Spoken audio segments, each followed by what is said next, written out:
रवि एक छोटे से गांव में रहने वाला एक साधारण लड़का था, लेकिन उसमें एक बड़ी समस्या थी। वह हर चीज से डरता था।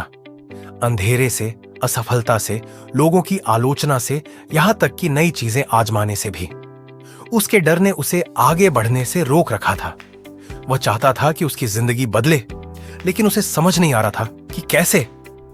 एक दिन गांव के एक बुजुर्ग व्यक्ति दादाजी रमेश ने रवि को उदास देखा और पूछा, बेटा, क्या हुआ? क्यों परेशान हो? रवि ने हिम्मत जुटाई और बोला, दादाजी, मुझे हर चीज से डर लगता है। मैं कोई भी बड़ा काम नहीं कर सकता। लोग क्या कहेंगे? अगर मैं असफल हो गया तो? दादाजी मुस्कुराए और बोले, बेटा, क्या तुम जानते हो कि डर एक ऐसा राक्षस है जो सिर्फ हमारे दिमाग में रहता है। जितना तुम उससे भागोगे वह उतना ही बड़ा होता जाएगा, लेकिन जैसे ही तुम उसका सामना करोगे वह गायब हो जाएगा। रवि को समझ नहीं आया। उसने पूछा, यह कैसे संभव है? तब दादाजी ने उसे एक कहानी सुनाई। उन्होंने कहा, एक बार एक योद्धा को अपने सबसे बड़े दुश्मन का सामना करना पड़ा। उसे बताया गया कि वह दुश्मन बहुत खतरनाक है, लेकिन जब उसने हिम्मत करके उसकी आंखों में देखा तो वह एक छोटी सी छाया बनकर गायब हो गया। रवि को यह सुनकर बहुत अजीब लगा, लेकिन उसने ठान लिया कि वह भी अपने डर का सामना करेगा। अगले ही दिन उसने अपने सबसे बड़े डर पर काम करना शुरू किया। वह अंधेरे से डरता था, इसलिए उसने रात में अकेले चलने की कोशिश की।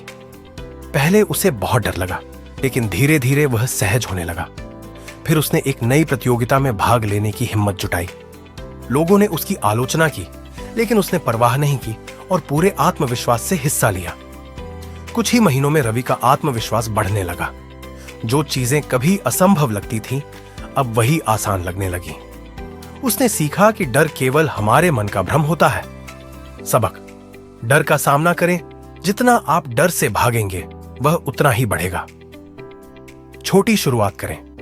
धीरे धीरे अपने डर पर काबू पाएं। लोगों की परवाह न करें। जो लोग हंसते हैं वही बाद में प्रेरित होते हैं। अपने दिमाग को प्रशिक्षित करें, सकारात्मक सोचें और डर को एक चुनौती समझें। आत्मविश्वास बनाए रखें। हर कोशिश आपको मजबूत बनाएगी।